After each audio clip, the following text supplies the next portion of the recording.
So I brought you here today to talk about reasons why you might not want to move to Vancouver. So if that's something that you're interested in, make sure to stay tuned.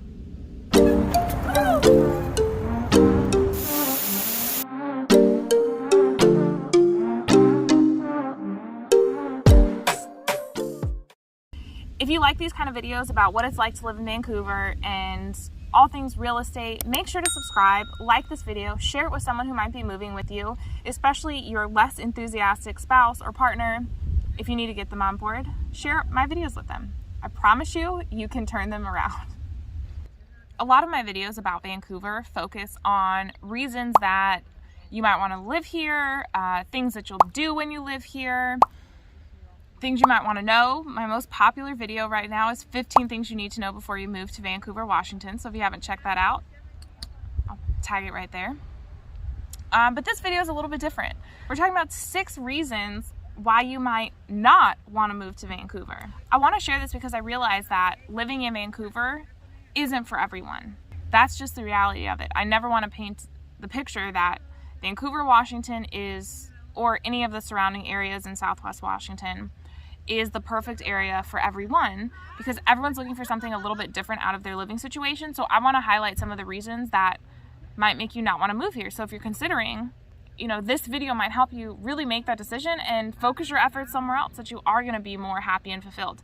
And that's totally fine with me. And if you need a realtor for any market in the US, whether you need to list your home where you're moving from, or you need a realtor to help you buy wherever you're moving to, make sure to reach out. I have a nationwide network of amazing realtors that can help you. So reach out and I can put you in touch with someone in whatever market you need. So let's jump right in. On to number 2. Number 2 is diversity in politics. Diversity and politics, not diversity in politics. I'm comfortable around all sorts of people of different backgrounds, races, religion, different views than my views.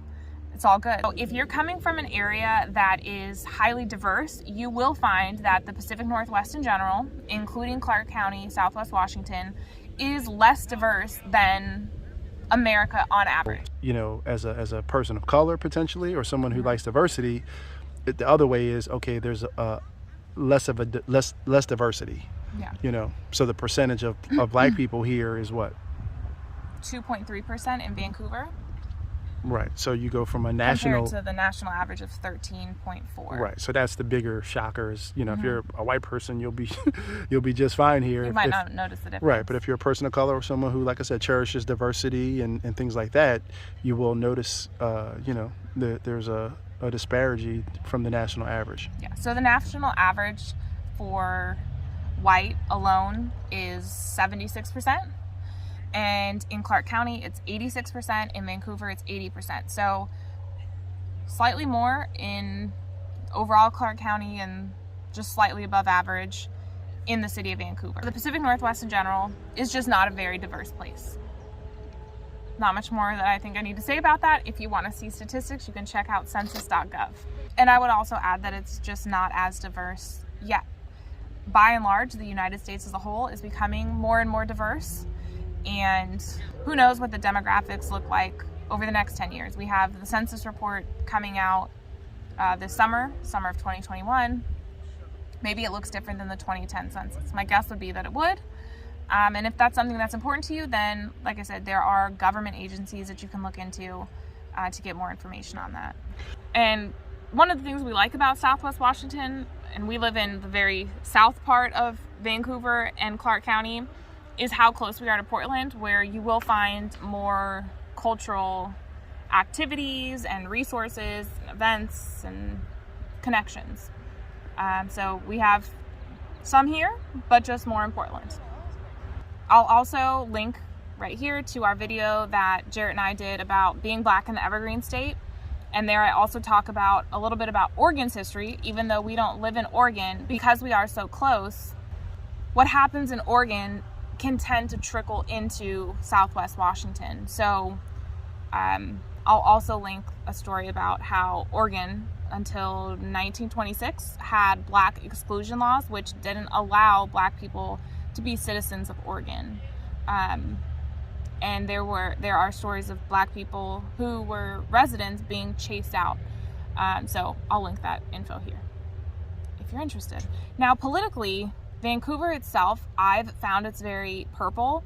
I've had a lot of clients ask about the politics, which is why I bring it up, which is why I bring up diversity, because I've had a lot of my white clients ask about what the diversity is like, and I've had people of color ask me what the diversity is like, and the same thing goes for politics. So I'm sharing this because if people are coming to me and asking, there's probably more people who are afraid to ask or afraid to reach out, who want to know. So politically, I've said this before, but Vancouver is very purple. There's a very even mix between blue and red, which I don't identify as either personally. So I moved again because I'm one of those people that gets real squinty-eyed and sensitive. My eyes are very sensitive to the sun. So hope you appreciate the scenery changes. So yeah, Vancouver, very purple, very even down the middle. It might be interesting to see is the space on this side? It might be interesting for you to see the 2016 election results for Vancouver and the 2020 election results for Vancouver.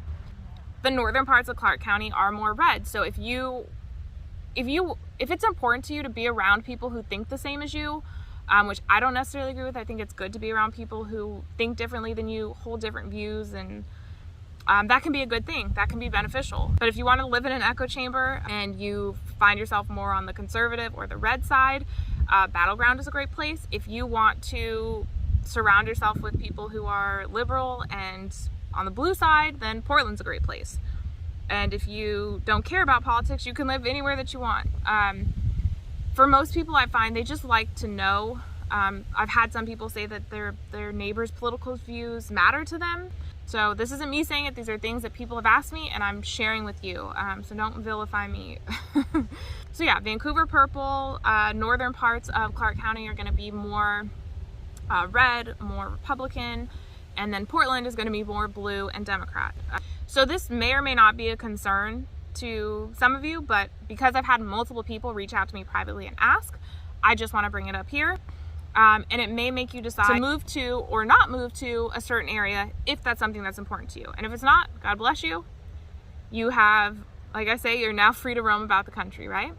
So this video was made for the questioning people, the skeptics, on whether or not they might want to move here. My whole channel is dedicated to what it's like to live here and reasons why you might want to live here. So this was just a little bit of a different take on reasons why you might not want to move here. And either way, whether you decide to or not to move to Vancouver and Southwest Washington, I just want to make sure that you're getting the information that will help you make the best decision for you. That is my ultimate goal. And if you do decide to move here, to help you purchase your new home here, it would be my honor to represent you. And I would absolutely love to work with you because the people who reach out to me are cool as F. And if that's you, I'd love to work together. And if you live here, or if you were thinking about this area and decided against it, let me know your reasons why. Like, what did I miss in the comments? What did I get wrong? Let me know. I'm open to other views, feedback, like I talked about with politics. I don't need everyone to share the same thoughts as me. These are my personal opinions, and I really want to hear from you. If you have interest in maybe getting into real estate for yourself, anywhere in the country or even the world, shoot me a text right here, 360-818-4438. I'd be happy to help you. Text is the best way to reach me, but you can also catch me on my website. If you want to start searching for homes, head over to halbyrd.com and start favoriting the homes. That'll let me know, like I'll get an alert and it'll let me know what you like. And as always, like every YouTuber ever says, although I don't really consider myself a YouTuber, but like, share, and subscribe. It would really mean the world if you would support the channel that way. And I will catch you next time. Ciao.